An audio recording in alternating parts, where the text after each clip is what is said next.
জানি ভাই। ও ভাই কর্নারিং ভাই, মাঝে মাঝে আমি নিজেও জানি না। ও ভাই সরি, ওয়েদার কি ভাই, এইগুলা রাস্তায় কমন বিষয়। প্রথম জানাচ্ছি আজকে আমাদের বগুড়া দিয়ে বের হয়ে যাওয়ার পালা। তো আজকে রাজশাহীর উদ্দেশ্যে যাব। বগুড়া বেশ বড় একটা সিটি, তো আমি ওখানে ছিলাম আর কি। ওখান থেকে বেরোলাম, বেরোয় এখন রাজশাহীর উদ্দেশ্যে রওনা দিয়েছি। এখন বাজে 2:30। বাইরে ভাই যে ভাঙাচোরা রাস্তা বগুড়ার, আসলে বগুড়া ওই রকমভাবে উন্নত এখনো পর্যন্ত হয় নাই, কারণ সরকারের জন্য একটা রাজনৈতিক প্রবলেমের জন্য সব কিছু ইয়ার মধ্যে পড়ে গেছে, ঝুঁকিপূর্ণের মধ্যে পড়ে গেছে। তো এখন সব কিছু ঠিক হবে হয়তোবা। তো দেখা যাক, ম্যাপ লাগাই দিছি। আসলে বগুড়া দিয়ে এরকমভাবে বের হওয়া যাবে না ম্যাপ ছাড়া। ম্যাপটা খুবই ইমার্জেন্সি দরকার, কারণ আমি বগুড়া চিনি না ওরকমভাবে। আর এটা একটু বড় শহর, এখানে আসলে একদিনে হবে না, 2-1 দিন থাকা লাগবে, তাহলে চেনা যাবে। আর এখানকার একটু ইয়াটাও কেমন, স্পিড ব্রেকারগুলা, এটাই মনে হয় একটু লম্বা স্পিড ব্রেকার। বাদ বাকি সবগুলো নেই একটু কেমন, মানে 2-3টা স্পিড ব্রেকার, ছোট ছোট 2-3টা। এটা হলো পুলিশ লাইন বগুড়া। আচ্ছা, সাইনবোর্ড দেখে যেতে হবে। আমি সঠিক জানি ভাই, আমি সঠিক জানি না কোন দিক দিয়ে কীভাবে যেতে হবে না যেতে হবে। খেলা তো মিনি হার্ট অ্যাটাক দিয়ে দিয়েছিল কুকুরটা, কই না গায়েস যেতে থাকে লুকমি। ও লুকমি। তো যাইতে থাকি, সোজাই যাইতে হবে, দেন ডানে যেতে হবে। সো যেতে থাকি লং জার্নি। সো ধীরে ধীরে মানে শহর থেকে বাড়িয়ে গেছি, শহরের কাছ থেকে আর কি, যা দেখে বোঝা যাচ্ছে। এটা হাইওয়েতে চলে আসলাম আমরা। এইখান থেকে মনে হয় ডান দিকে যেতে হবে। হ্যাঁ, ও আচ্ছা, এদিক দিয়ে সাত পালা নাকি সাত মাথা বলে ওটার মোড়। আচ্ছা, আর ওই সোজা দিয়ে গেলেই বগুড়া সিটি। খুবই ইজি, কিন্তু 2-1 বার না আসলে বোঝা যায় না। ওই দিক দিয়ে গেলে বগুড়া সিটি।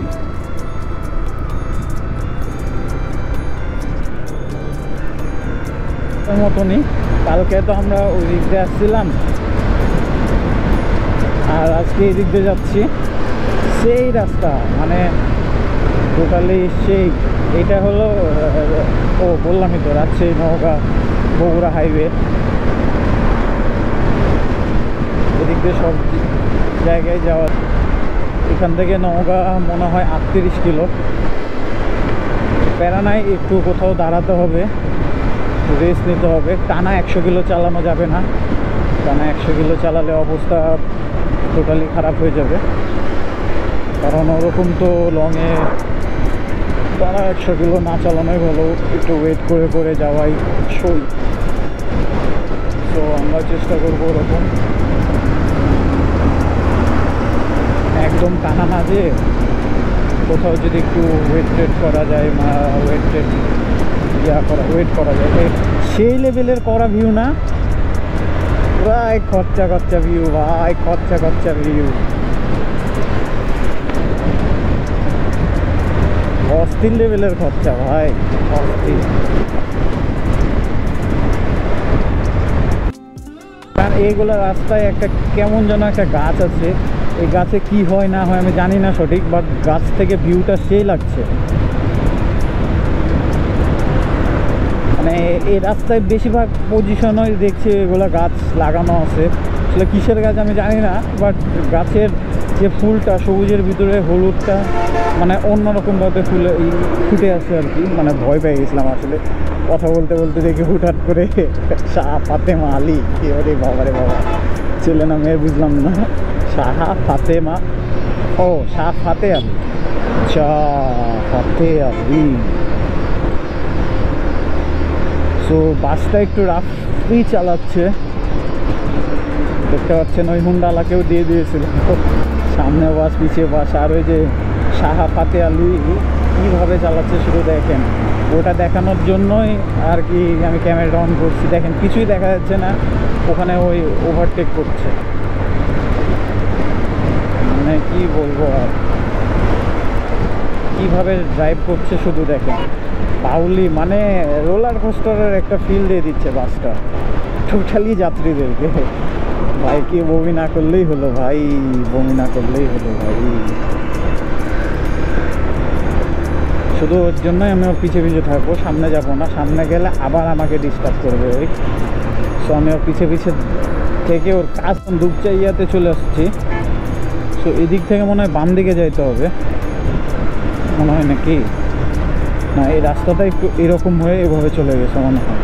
ক্যামেরাতে তো তাই দেখাচ্ছে, মানে ম্যাপে তো তাই দেখাচ্ছে। আচ্ছা ওভাবেই হয়ে গেছে, এভাবে এভাবে ঢুকে গেছে। সো আমাদেরকে ওভাবেই যেতে হবে।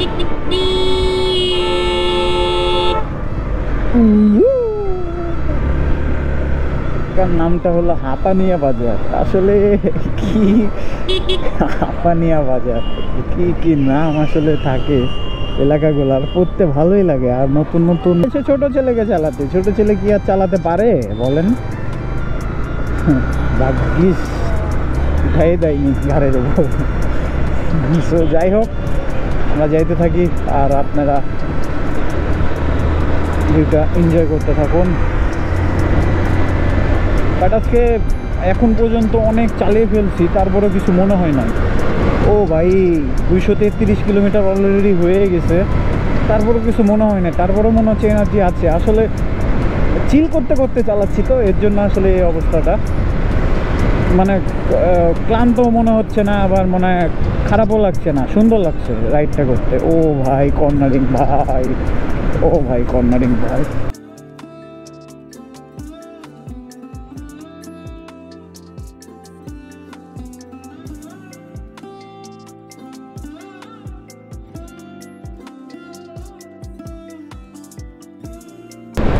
নৌকা দিয়ে বের হয়ে এখন আবার হাইওয়ে ধরে নিচ্ছি।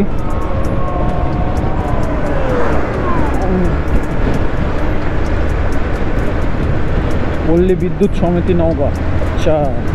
আর বাম পাশে মনে হয় পল্লী বিদ্যুৎ, না ঠিক আছে। সো যাই হোক গাইস, ভিডিওটা ভালো লাগলে please like comment and share দিয়ে দিন এরকম ভিডিও। হাইওয়েতে রাজশাহী এখান থেকে 76 কিলো, মানে শহরের ভিতর দিয়ে ঢুকে গেছিলাম ভুল করে, বাইপাস ধরতে যেয়ে। বাট আবার আমরা বাইপাসে উঠে গেছি, একটা চাচা দৌড় দিচ্ছে নাকি। মানে খুব ভয় লাগে ভাই এগুলা, মানে নিজে না কিছু করতে চাইলেও মানুষ এসে মনে করেন মেরে টেরে দিয়ে নিজের নাম আর কি হয়ে যায়। এর জন্য ভয় লাগে। নিজে যতটুকু পারি সতর্কভাবে বাইক রাইড করি, তারপরেও আল্লাহ ভরসা। তো এখন আমরা যাচ্ছি নহাটা মোড়ের দিকে। নহাটা মোড় থেকে দেন আমরা একবারে রাজশাহীতে ঢুকে যাব। এখান থেকে মনে হয় নহাটা মোড় বেশি দূরে না, এটা হলো ডাক্তারের মোড়। ও আচ্ছা, ডাক্তারের মোড়।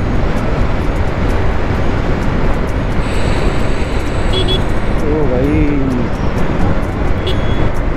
4:05, তখন আমরা নহাটার দিকে, মানে নওগাঁ থেকে নহাটা, মানে ওই রাজশাহী নহাটা না, নওগাঁ থেকে নহাটার মোড়ের দিকে, নহাটা মোড়ের দিকে, মোড় বললে সব থেকে ভালো হয়।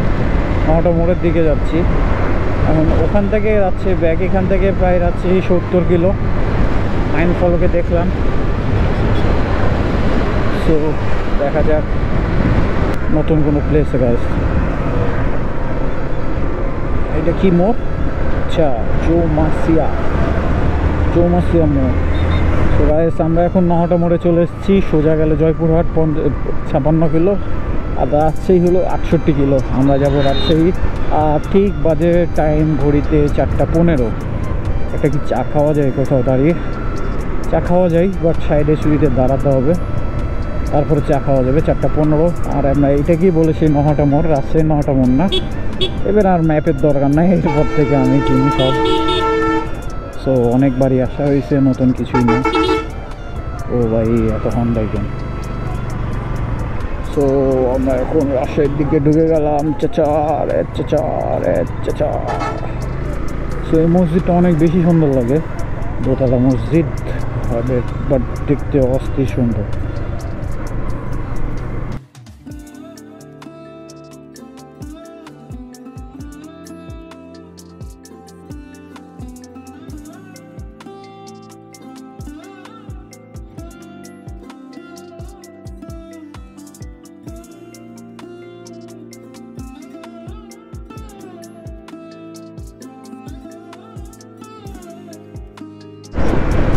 সামনে হলো আছে কুসুম্বা মসজিদ, ডান দিক দিয়ে গেলে কুসুম্বা মসজিদের দিকে যাওয়া যায়।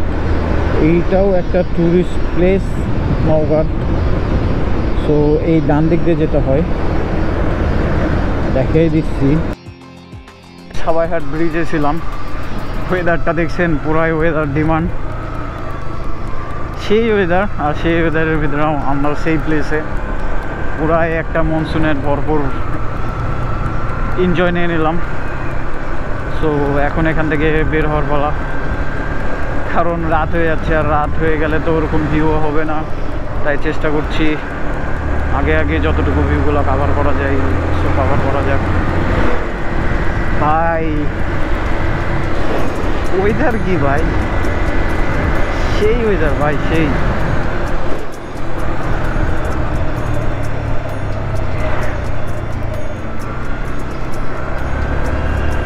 চা খেতে ইচ্ছে করছিল, বাট চা খাওয়া যাবে না, যাইতে হবে। চা আমাকে ডাকছে, চা আসলে আমাকে ডাকছে, বাট চা এখন বাদ, এখন যাইতে হবে, জাস্ট যাইতে হবে। শুধু রানিংয়ের উপরে থাকতে হবে, দৌড়ের উপরে থাকতে হবে।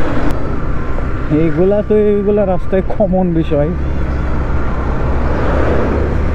শুধু মানে অত আসে না এগুলা, বাট যখন আসে তখন একদম পিত্তি চমকিয়ে দেয় আর কি। রাজশাহী সড়ক বিভাগে ঢুকে গেলাম। বাই বাই নাটোর সড়ক বিভাগ, সরি নওগাঁ সড়ক বিভাগ।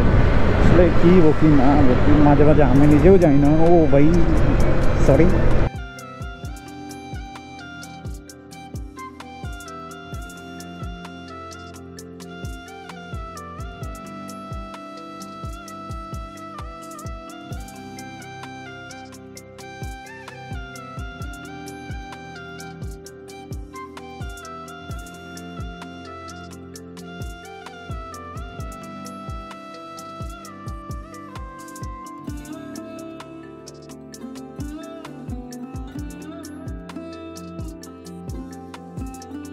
रोक लो मुझे, वेदर पूरा डिमांड डिमांडेबल वेदर भाई।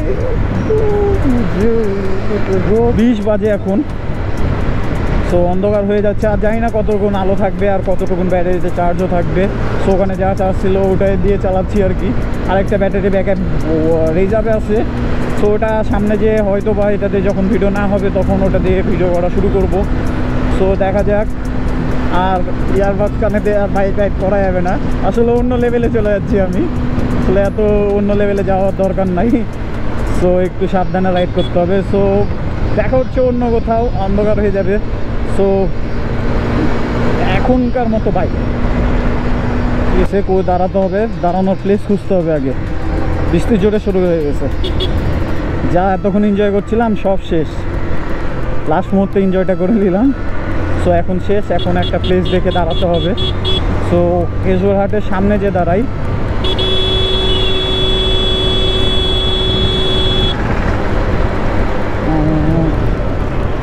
না দাঁড়াই দাঁড়াই দাঁড়াই দাঁড়াই সাইডে দাঁড়াই যাই।